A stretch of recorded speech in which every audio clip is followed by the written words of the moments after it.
All right. Thanks everyone for joining today on Zoom as we talk about a topic that I hope is relevant to all of us today, and a topic that I feel both personally and professionally attached to. So my goal today is to help you better understand what resilience is and what resilience is not, and to personally reflect on it through experiences in your own life, both from the past as well as potentially from the present, and to take that forward into a kind of mini action plan of things that you might want to try in the coming days or the coming weeks to strengthen your resilience. So that's kind of the resilience plan that we're going to build. And this is typically like a 45-minute workshop. We're starting a little bit late, like about 20 minutes later than we expected. So of course, if you have places to be, feel free to leave the meeting at any time, and I hope we'll be able to make this recording available to you. And in addition, I will email out after the workshop an exercise, which is the exercise we're going to do today, as well as a summary. So you'll have a summary on paper as well as of what we talked about. So if you're a note taker and you want to take notes, by all means. If you want to just sit back and listen, you're going to get a summary at the end as well. So thanks again, everyone, for your perseverance in getting into this meeting in the first place. And actually, just to minimize all background noise, I think I'm going to mute us all. Yeah, good idea. Okay, and then if you'd like to ask a question, we'll have time at the end, as I said, or if something really burning comes up as we go along, just put it in the chat box, and intermittently I'll take a look at that and make sure I'm addressing your questions. All right, so let's get started. I wanted to give you an overview of the workshop so you have an idea of where we're heading. So first, I'll introduce myself so you know who I am and why I'm talking about resilience, what I know about resilience. I'll take some time to define what it is, and I'll share with you what resilience looks like in real life, what the outcomes of resilience are, and what it's associated with. I'll also share with you characteristics of highly resilient people and what that looks like for them. Then we'll go through 4 key foundations of resilience. And these are 4 supportive practices that combine to increase one's resilience. We'll look at your own resilience through your past experiences or through a particular experience in the past. And then we'll look at it through the lens of a current challenge you might be facing. And finally, we'll each choose some specific actions to commit to that will help us develop this capacity. And then we'll have a brief summary, and like I said, I'll give you access to the summary of the workshop as well as the activity that we do. Let's start. So who am I? What am I doing here? Why am I here? So my name is Lauren Malik, and I'm a member of City Shul. I've been a member of the Shul with my family for 5 years. I grew up in the suburbs of Toronto, in Thornhill, Ontario, and I'm very privileged. I never really had that much adversity in my life, and neither did I have that many challenges. I'll share a story with you a little bit later about that specifically. But before I knew there was a concept of resilience, I understood what it was before I knew what it was technically. And in this photo, you can see me in my happy place, camping, doing wilderness, backcountry camping and tripping. And I think as a child, that's where I began to learn this concept of resilience and what it means to persevere through adversity. So that's been an ongoing love of mine. personally speaking. And professionally, I work as a coach. I work with people, particularly who feel stuck and dissatisfied in their professional life and are finding that this dissatisfaction is bleeding into other parts of their life. And so I work with people who are seeking greater sense of purpose, fulfillment, and engagement in their work. And my professional pathway that led to this is what also taught me a lot about what resilience actually is. So prior to becoming a coach, I worked for 10 years as an executive recruiter, and I worked with people who were trying to find their next job. And I remember explicitly this coming to mind when I would meet with people who were new Canadians, who were moving to Canada, often leaving behind their professional networks and coming here to start over. And I remember being so inspired by those individuals. And again, I didn't have the word for it at the time, but I know now that what I was noticing was resilience. Before becoming a coach, I also became certified in what's called positive psychology. And for those of you who haven't heard of that, it's an area of psychology, an area of research that looks at human flourishing. So rather than what's wrong with people or what people may be suffering from, this area of research looks at what's right with people. What are the characteristics that humans have that make us thrive? And resilience is certainly one of those. So that's a little bit about me, and I'm actually going to be sharing more about myself and how I came to be an advocate for this concept as we go along. And welcome to those of you who are just joining us. I've just admitted at least one individual from the waiting room. Thank you. Okay, so here are some shots of my grandparents. And as I mentioned earlier, before I knew there was a word for resilience, I understood what it was. So my maternal grandparents were both Holocaust survivors. My grandmother is circled in gold here at the sewing table, and my grandfather is circled in gold on the other side in his soccer uniform. When I was growing up, as I mentioned to you, to those of you who arrived earlier, I had a very privileged childhood with extremely low levels of distress and adversity. And my grandmother used to say to us, "What we survived, you could never survive." At the time, I kind of shrugged it off, but I realize now that there was a lot to her words, because resilience is forged in adversity. And I think she could see that that was something that me and my brothers and sisters did not have, blessedly did not have a lot of in our lives. So both my grandparents survived the wars in different ways. My grandmother was en route to a concentration camp when she jumped off the train to escape. And as she jumped off, one of the guards shot her in the shoulder.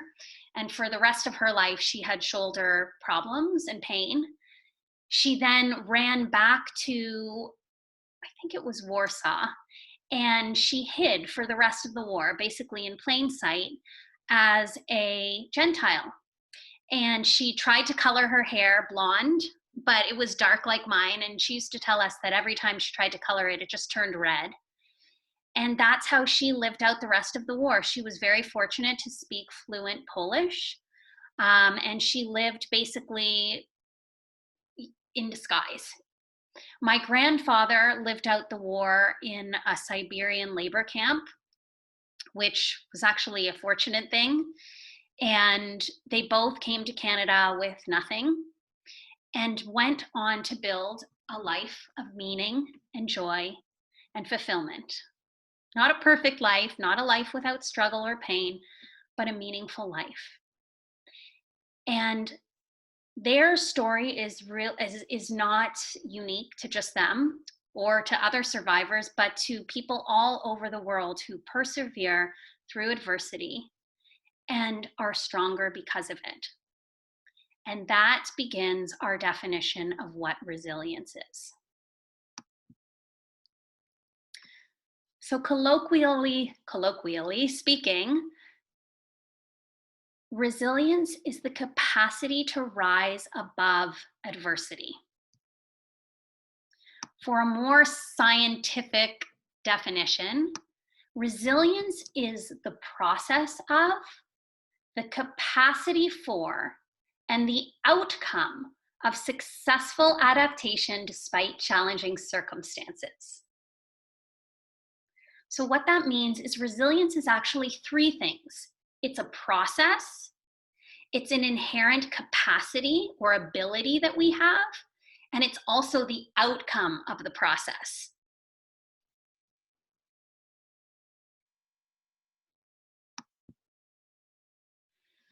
What else do we need to know about resilience? Resilience is inherent in all of us. In fact, the researchers believe that it's our default as human beings. We are wired to adapt. That's how we have evolved over millions of years. Adaptation is inherent within us. In addition, it can be developed or strengthened within anyone. It can be learned, and it can also be actively cultivated through the way that we think and the way that we act.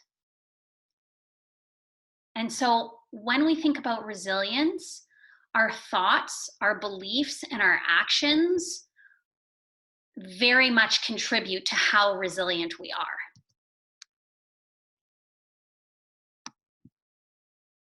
What is resilience not? So resilience is not a fixed trait. It's not like blue eyes or curly hair. It's not like some people have it and other people don't. We all have the capacity to be resilient. Resilience is also not immediate. Remember, we said it's a process and also the outcome of a process. So the work that we're doing now every day during this COVID challenge is going to yield resilience later. It's kind of like getting fit. You don't just get fit on the first day, and it's the same as resilience. It takes time. It's also not a given. So just because everyone goes through a challenge doesn't mean everyone will become highly resilient. It is acquired. And again, going back to what we said in what I said in the last slide, it's largely a result of our beliefs, our thoughts, and our actions. So it's not just you get resilience and you get resilience and you get resilience and you get resilience. It's earned through the way people think and act. And again, with being earned, it's not acquired without scars and without pain.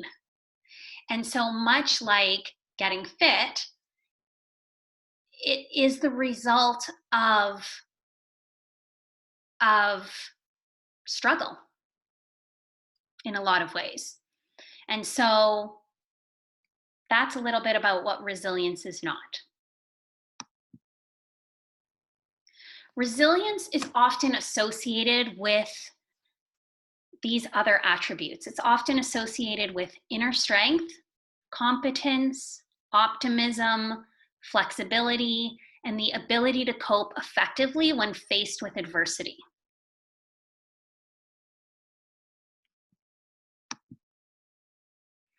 And here are some characteristics of highly resilient people. And for those of you who might just be listening to the audio, there's a picture here of Nelson Mandela. Highly resilient people, here are some of their shared characteristics. They don't let adversity define them. The adversity that they've been through in their life is very much a part of their identity, but it's not their whole identity.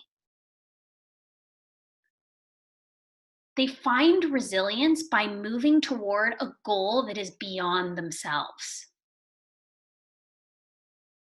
So there's this sense here of a greater sense of meaning or purpose. They transcend pain and grief by perceiving bad times as temporary. And finally, and I love this one, and if there's one thing to take away from today, and it's the only thing that you take away, this one really gets to me. Highly resilient people believe in themselves and in something larger than themselves.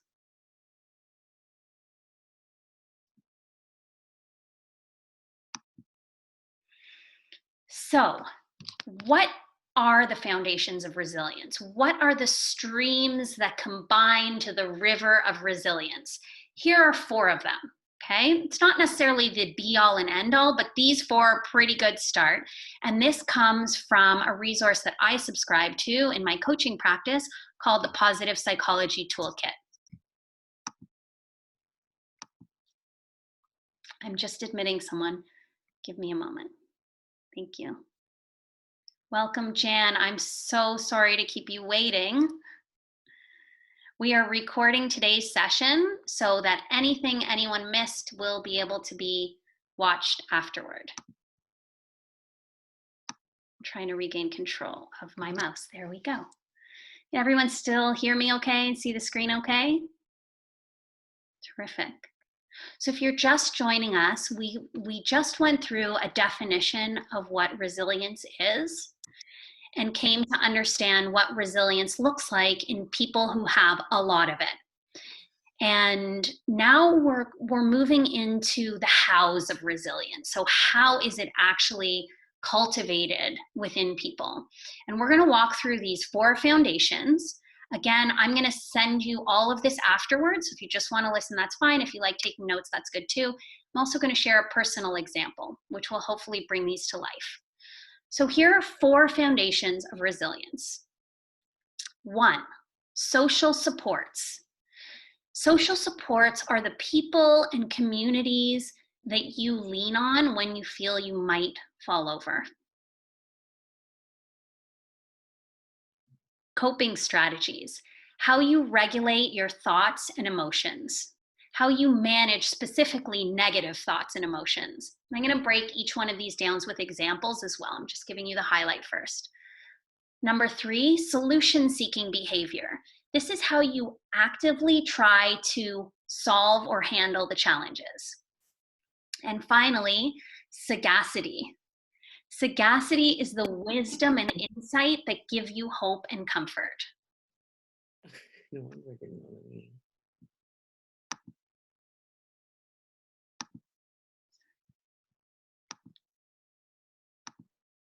All right, let me walk you through each one with some examples. Okay, social supports. The people you lean on for support. So this could look like calling an old friend, asking a teacher or a mentor for advice, getting a pep talk from a parent or a grandparent, or of course, as we know, leaning on the communities at our shul and coming together in collective prayer or informal groups, or as Karen mentioned earlier, her neighbor. You know, her neighbor is providing her with a sense of social support. So the social supports are all the people that we go to when we need to feel supported. Coping strategies. Again, these are how we manage our emotions and our thoughts, and in particular, the difficult ones. So for some people, coping strategies can be meditation, journaling, going for a walk, working with their therapist, reframing their thoughts, mindfulness, listening to a particular type of song, having a massage. Whatever activities help you regulate the intense and often negative feelings and thoughts. Solution-seeking strategies. So these differ from coping strategies. Coping strategies have to do with how you manage your thoughts and feelings, and solution-seeking strategies have to do with how you actively try to solve the problem. So you might plan, you might seek out information or research, you might negotiate, speak up, voice your opinion, or ask others for help. And Karen, I don't mean to pick on you, but you had mentioned earlier that you were facing a challenge with your father who's elderly, trying to get him dental care. So I'm sure you engage some of these solution-seeking strategies to try and figure out how to get him the help that he needs. So solution-seeking strategies, specifically how you solve the actual problem. And finally, sagacity, and this is one of my favorites. It's the wisdom and insight that gives you comfort and hope along the way. Sometimes sagacity comes to you later, after the adversity is over. Sometimes hard to come up with the wisdom on the spot, but these are the insights that you hold on to from your experience, and they can come from poetry, from spiritual writings, lyrics, novels, quotes, sayings from your grandparents, or even often our own learnings from our own experience and how we phrase those pieces of wisdom.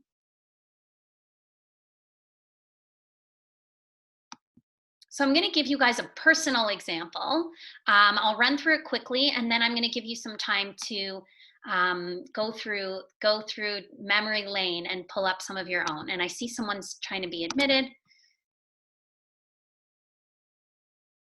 Just a moment. Lauren, I'm still here and admitting people, so don't worry about it, okay? Okay, good to know. Thank you. Thanks, Casey. Okay, so Jonathan has just joined us. And I'm giving you a personal example of an experience that I had in my life that I think helped build my resilience. And so this is an example of when I cycled across Canada. And so just after graduating university, I joined a volunteer group of 20 young people. We were age 18 to 22, and we biked across Canada to educate and inspire people about climate change. And I was not a cyclist at all. I hadn't been on a bike in 10 years, at least. I wasn't a fitness buff. I was just an activist on a bicycle. And I went not knowing any of the other participants. We started in Vancouver and over 6 months crossed the country to Corner Brook, Newfoundland. And along the way, we presented workshops and performances to church groups, school groups, camp groups, educating people about consumption choices, in particular as they relate to climate change. And it was a grueling challenge for me, mentally, physically, psychologically. So I'm going to share my example of the 4 foundations of resilience here. So my social supports. One of the women I rode with every day, my friend Ria, she kept me going. She talked to me on the days when I didn't want to go any farther. She pep talked me. She rode next to me. She was my buddy. My parents, who I would talk to on the phone, who would encourage me, and as well as the whole team I was riding with. My coping strategies. How did I regulate my emotions and thoughts? Well, one big one was the exercise. I think that helped a lot. Making sure I had time alone at night, talking to loved ones over the phone, writing letters, journaling, solution-seeking behavior, how I handled the challenges along the way. One of the ways I handled it was by making sure I had my own tent and that I didn't have to share it with anyone. And at the end of the night, I could go into my own space. Also, whenever I felt tired or overwhelmed, I wasn't too proud to ask for a day in the car instead of continuing to ride. And finally, sagacity, the wisdom that I carry with me from these days. And actually, I put it under coping strategies, but I think it's also sagacity. I remember riding up these huge mountains, and I used to say to myself, if I can do this, I can do anything. And to this day, I still share those words with myself whenever I'm feeling overwhelmed. So this is just a brief example of one challenge from my past where I believe I cultivated resilience. For those of you that have a pen and paper, I'd love to invite you now to think through your own history and your own past. And I'm going to give you about 5 minutes, and I want you to think of a specific situation that was challenging or hard or difficult. And I want you to think through it through the lens of these 4 foundations. And to the extent that you can recall how you coped, how you managed, what you learned, I want you to take a couple of minutes to jot down a few points in each one of those quadrants.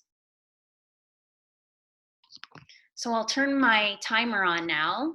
Maybe I'll give people about 3 to 5 minutes, and feel free to let me know in the chat box when you're done.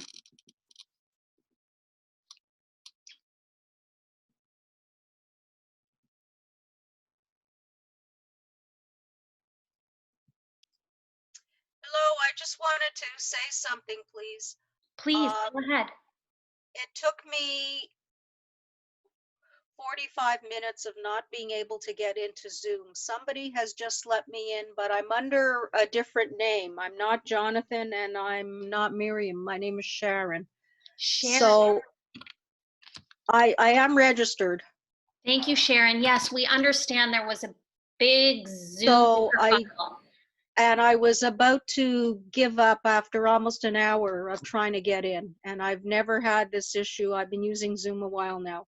So I'm just sharing it, and I will stop talking and get to the exercise. Thank you. Sharon, is your last name Wyman?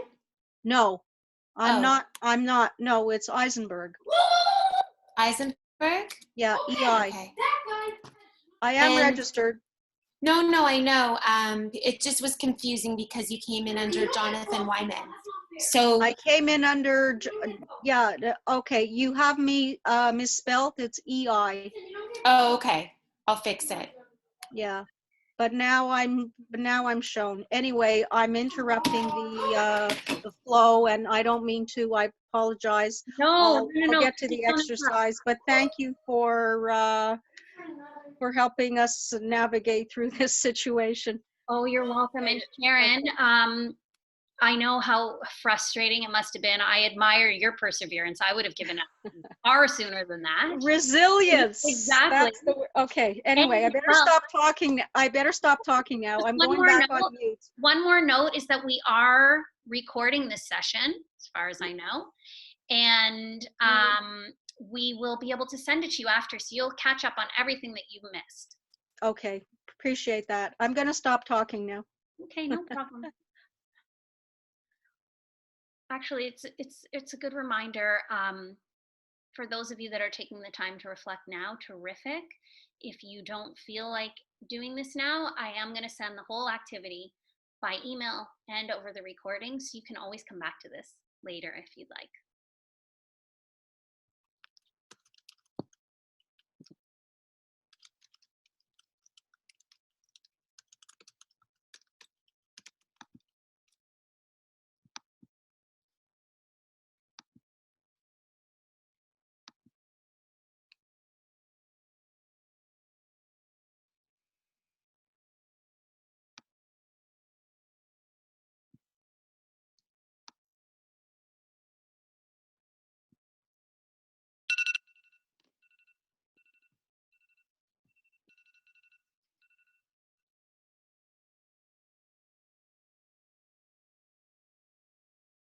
I'll give you guys a couple more minutes just to reflect.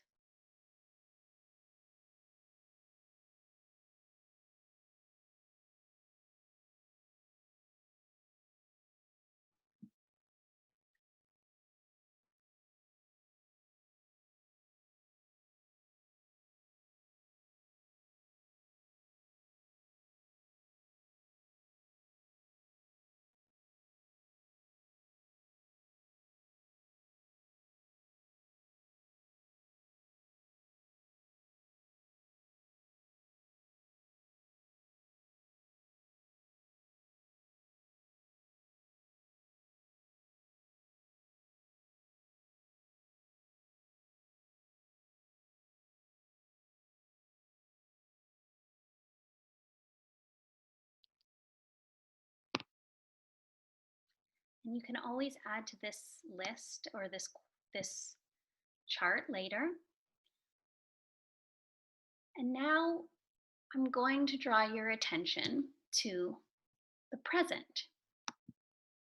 And I want you to think about a current challenge you are facing. It may be on the macro level, the challenge of COVID and what that looks like for you, or it could be a micro challenge underneath that, perhaps a challenge you're having with a family member or at work or with your children. And so I want you to call to mind a current challenge you're facing, and perhaps jot down another quadrant on the backside of your piece of paper. And I want you to think about what you might fill in each of these areas given your current challenge.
And remember, I will also send this activity to you after. So if you feel like completing it or working on it later in the evening or another time, you'll be able to do that. Just give you a couple more minutes to think about a current challenge you're facing. And within each of these foundations of resilience, what actions you're taking or what you're learning.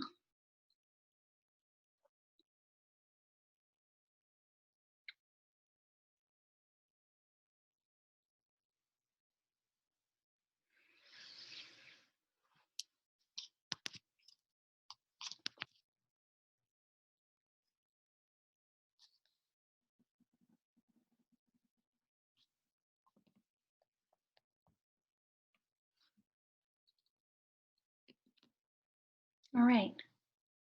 We can come back to this later. So this activity allows you to look at your own resilience through the lens of something that you've already persevered through and through something that is currently something you're facing. Now we're going to try to come up with an action plan. So if you recall earlier in our session, I shared how resilience is cultivated through our thoughts, our beliefs, and our actions. And that means that there are things that we can do every day that will be like investments in our resilience bank. And I'm certain that you're already doing a lot of them. And the purpose of this exercise is to help you actually realize that you're doing a lot of them and to maybe help you think of more. So what I'd love you to do is to just glance over both your charts, both the one from the past and the one from the present, and look at any actions that would be easy for you to take daily. And just put a star next to them. So that could be calling a friend or a loved one as a coping strategy. It could be going for a walk. It could be negotiating with the people that you live with. Whatever it may be for you, I want you to start 3 easy actions. And then once you've done that, I want you to start 2 actions that would feel like a bit of a stretch, but you know are probably good for you.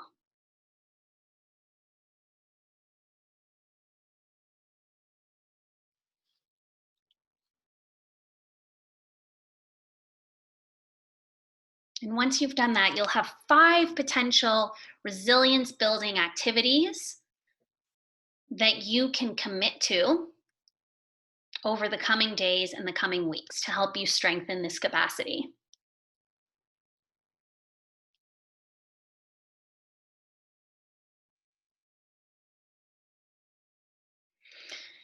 So you can see my little daily chart here. I invite you to commit to 2 resilience building actions a day.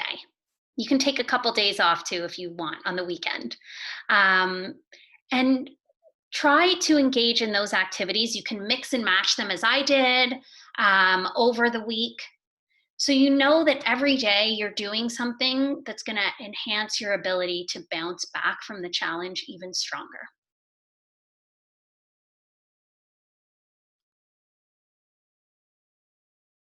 And this is something that you can do as often as you like. You can look back on the week that was behind you, see what helped, see what didn't, and then try some new ones.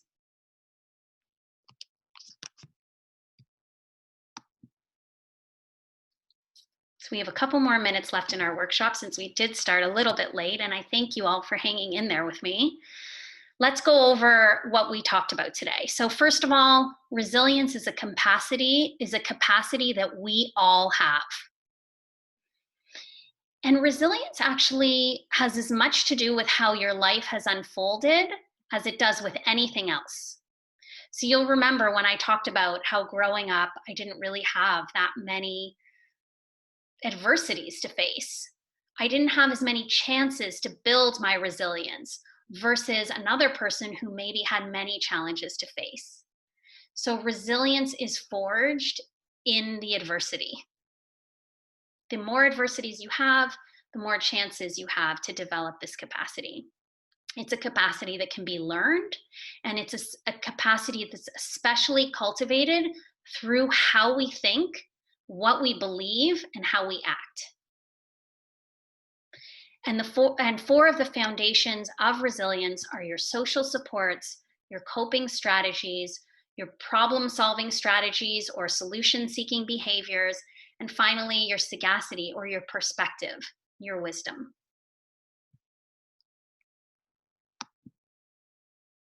So where do we go from here? As I mentioned, I'm going to send you guys the activity. What did I just do? Oh, I wanted to copy and paste that. I'll just send it out by email. It'll be much easier than trying to figure out the technicalities of that. If you want to continue the conversation about resilience, you can connect with me on Facebook or Instagram or LinkedIn, where you can find me under my name. And you can also go to my website if you like this workshop or if you want to have word about any future workshops. My website is laurenmalickcoaching.com. And at the bottom of my homepage, you can sign up to my newsletter. And I'm just about to turn off our recording, and I will open the floor for any questions or comments. If I may say one thing, Lauren. Yeah. Hi, everyone. It's Casey, the synagogue operations manager. And I want to apologize to right now. I don't know. Thank you, Casey. I have no idea exactly what happened. I just kept emailing people different links, and I think some of them worked. Learning curve, and I'm not sure why you guys didn't get the right link when you registered, because you were all approved. So I do apologize, but Lauren was great. She started late, so everyone, and good news is it is recording, which we can view at a later date. So thank you so much, everyone, and I apologize again for all the confusion. I hope Nancy's here. I hope you're going to edit part of my dialogue out of there.